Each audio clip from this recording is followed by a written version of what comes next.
Okay, so we finally get to talk about the Sennheiser HDB 630. This is a wireless, closed-back, noise-canceling headphone, and it comes in right at around $500. Now, this headphone's gotten a ton of hype, and I guess the question is it worthy of the praise that it's been getting? And in today's video, that's what we're going to find out. So let's get going with the review. Okay, so as we get going here, I just want to let you guys know where this unit is from. Unfortunately, I wasn't able to source a unit from Sennheiser in advance of the review embargo, and I also wasn't able to get one from headphones.com once it was released because you bought them all. It is that popular, so I just ended up buying it somewhere else. A company finally released a product that's meant to speak specifically to me in so many ways, and I couldn't get one. But with that said, I'm sure there's going to be more units available soon. And speaking of headphones.com, they're the sponsor of this channel. So if you like what we do here, if you find this video valuable, consider checking out headphones.com the next time you're in the market for a new pair of headphones or related audio equipment. And this is also a shameless plug. Headphones.com is where you'll be able to find all of our review articles up on the audiophile section there. There will probably be a written article of the HDB 630 up there as well. So let's start off with build quality, design, and comfort for the HDB 630. I love the look of this. This is one of my favorite looking headphones. It's got this silver looking yoke and then black for the rest of it. And it really just speaks to me with this simple, no nonsense, two-tone, understated kind of visual aesthetic. It's clean, it's classy. I love it. As far as the mechanical design itself is concerned, you get full cup swivel. This is one area where I actually think it's kind of weird because you almost get too much range of motion here because there's a bit of give for the headband as well from side to side. So you can actually put this on your head in many different ways. So the angling can be kind of all over the place. Like when I have it on my head, I can wear it like this. And so you gotta make sure that when you're actually wearing this headphone that you do so symmetrically because this is gonna impact how the sound is for you. I find this to be more comfortable than the Momentum 4 because the clamp force is less and also the headband piece feels a little bit more evenly distributed, but I think that is still one small weakness to do with this kind of design. It could use maybe a little bit thicker padding or maybe a little bit wider surface area, but then again, these are supposed to be portable, so what are you supposed to do there, right? Thankfully, they are lightweight enough to make it so that I don't personally get that much of a hot spot on top, but if you had issues with the Momentum 4's general design for comfort, this might also be a bit of an issue for you. Now, one thing that I always wish is for companies to make headphones that have large enough ear pad openings for bigger ears like mine. This one is still a little bit on the small side. So if you compare that to the pad openings that you get on like the Focal Batiste here, the Batiste's pad opening is larger and it fits larger ears. Whereas this one, it's like you're gonna end up, getting it in contact with your ears if you have even slightly larger than average ears. Right now, if I put it on my head, I can feel my ear kind of getting tucked in behind the pad here, but it does still come into contact with various different materials on the inside. But with that said, the pads here are very plush and soft and they feel great. They feel very compliant, which is really nice. They conform nicely to the side of the head. Let's move on to the most important thing, the sound quality. And I do also want to note, Sennheiser gives you this little dongle here. This is the BTD 700. The dongle gives you a low latency mode. I'll talk a little bit more about that later, but the sound stays the same regardless of whether or not you're on that mode as far as the measured performance is concerned. The bitrate may change because low latency mode changes it to a different mode, but the measured frequency response stays the same. Let's take a look at the measurements here. So this is the HPTF on the BNK 5-2.8. So this shows the behavior variation for 10 seatings per channel for this headphone on this one particular head and ears. It's important to keep in mind, especially with products like this, they are going to vary substantially from head to head. You can see the shaded area here kind of gets fairly wide in certain regions, particularly in the mids where maybe other more positionally consistent headphones would not have as much variation. But then also in the treble, it's to be expected. In this instance, there are places where I don't hear it the way that it measures, or at least I hear it close, but not exactly. And I expect this is going to be the same across other individuals as well. But when we take a look at the frequency response here, it's mostly very good. The wideband, the overall wideband performance of the HDB 630 is excellent. And I think most people, when they first listen to this headphone, they're going to find it to be exceptional. Like the original Momentum 4 was already one that people liked, myself included.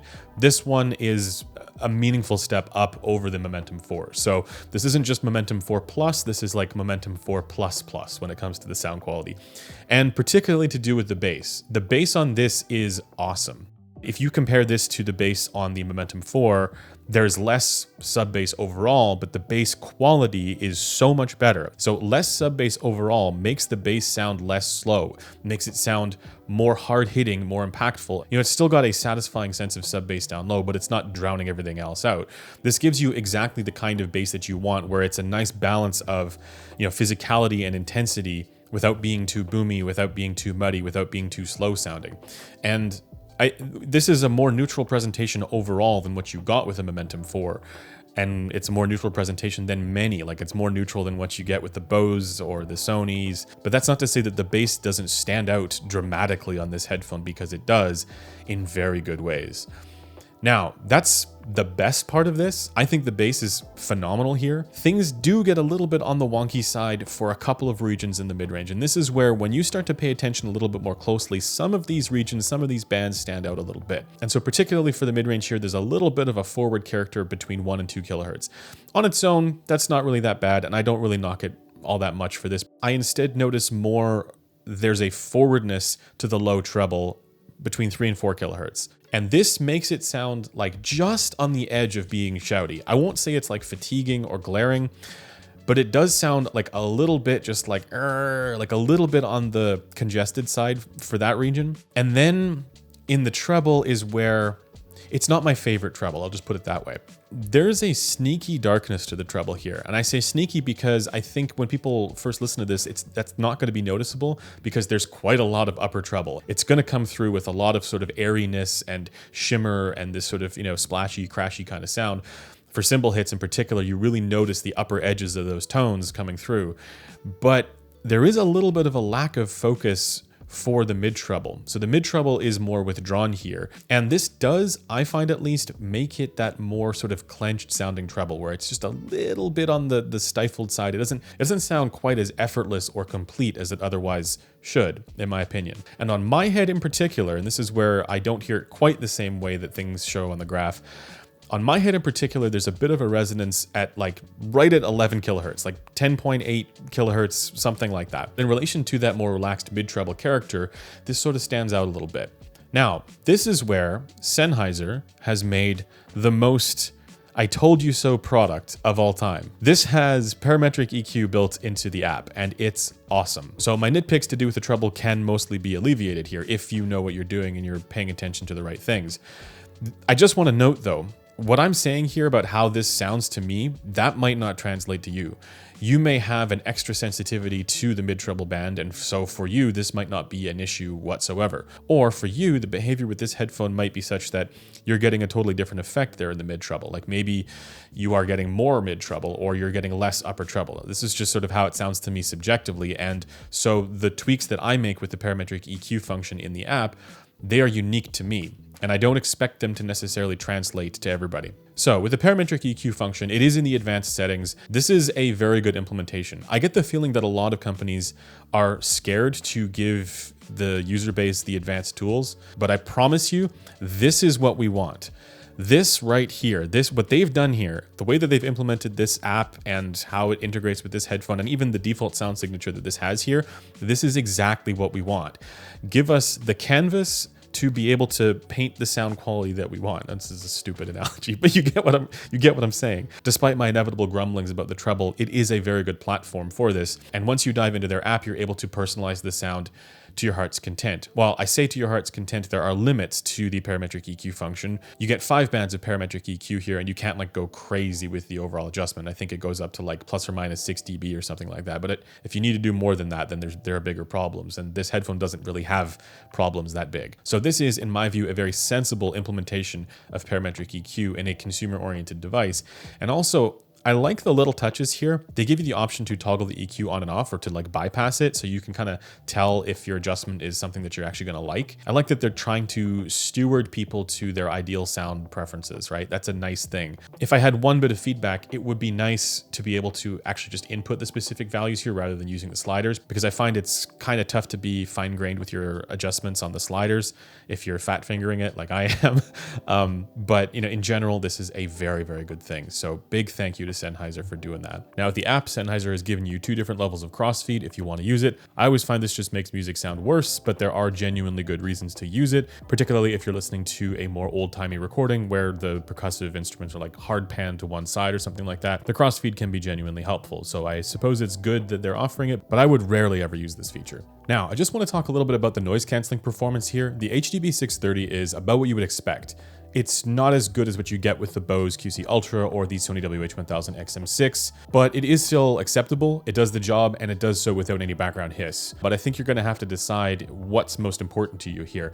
If canceling noise is the most important thing to you, I'm still going to steer people in the direction of the Sony WH-1000 XM6. But if sound quality is more important to you, then one of these types of products like the HDB 630 are going to be my go-to recommendation. Now, the other nice thing to do with the features here is that you do have multi-point, and you also get this dongle here, the BTD700. So what does that mean? Well, for functionality, it means that you can be connected to 2 devices simultaneously. And the nice thing when you're using it with this, the BTD700, is that you can use it with any computer or laptop. And it's not just to do with the sound quality here. This also has a low latency mode, and that's huge. I'm not going to say this is completely indistinguishable from wired, but it's good enough to where I don't really care. So one of the problems with many Bluetooth headphones is that when you're watching movies or playing games, there's an audio sync issue, there's a delay issue, and that's what this solves. So when I first started using this and I connected to the dongle on my PC, I started playing Battlefield 6, and yeah, there was like a noticeable delay. It was basically unusable. You then tap this 3 times and it goes into low latency mode, it turns green, and immediately you can tell like the sync is much better. Sennheiser claims this is going to get you in the 30 millisecond range. I don't think this is going to be the best solution if you are, hyper competitive with what you're doing, but it's good enough to where I didn't care. So for most people, I feel this is the type of combination that can make this your only headphone, where you don't have to feel like you need to switch to a gaming headset that has low latency or a wired headphone to be able to watch movies or play games. It's not perfect for this, and you would still want to use a standalone microphone, but you can kind of see where the progress is taking us. It's getting to the point where the headphones that you take with you when you're going somewhere on the bus or whatever, or outside, they're the same headphones that you use when you're at home playing video games or taking calls for work or whatever else you're doing.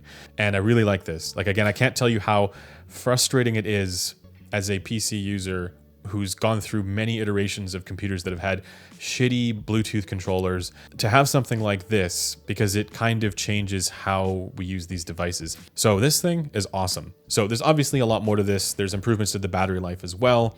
All welcome improvements, but I want to give you guys a sense of how this compares to some of the other products that I've covered, like wireless noise canceling products. So in my view, even without EQ, like if you don't bother, getting into the app or anything like that, the HDB 630 is the best sounding wireless noise canceling headphone at its price range. So it's better sounding than the AirPods Max. It's better sounding than the Bose QC Ultra, although I haven't reviewed the most recent one, but I believe this is better sounding than that platform, right? Because they're all kind of similar. This is better sounding than the Sony WH-1000 XM6, like meaningfully better sounding, and also better sounding than a number of the ones that are more expensive. So I think this sounds much better than the Bowers & Wilkins PX8. I think it sounds better than the B&O H100, the Solitaire T, many of those high-end ANC headphones. This one is better. I also think this sounds better than the original Batiste. I think that's mainly for the bass and for the mids. For the treble, I still find the original Batiste to be a more incisive kind of presentation. But I also want to note that I know there are people for who that's specifically the problem with that headphone. So for that reason, even though I might find the Batiste to sound better in the treble specifically, I think overall, this is more likely to sound better to more people. I'll put it that way. I also think when you go up to the Batiste MG, that one still sounds better than this in its dynamic mode. I mean, it's actually not that different overall. They kind of aim for similar sound signature, but I still feel the treble, it does things better. But then at the same time, it's not like it's that much better. The Batiste MG, I feel, just has a very aggressive price tag there. So the HDB 630 is an easier recommendation. And then also you get a much better app with a lot more features and functionality in the app, like parametric EQ with the HDB 630. So to me, despite some of my gripes to do with the sound quality, particularly in the treble, this is the noise canceling headphone to get in 2025. I think the hype is reasonable, even though I still think there are things that they could improve. Anyways, that's going to do it for this video. As always, if you want to look at more measurements of the HDB 630, that's going to be at forum.headphones.com. If you want to chat with me, you can do so in the Discord, also linked below. Until next time, I'll see you guys later. Bye for now.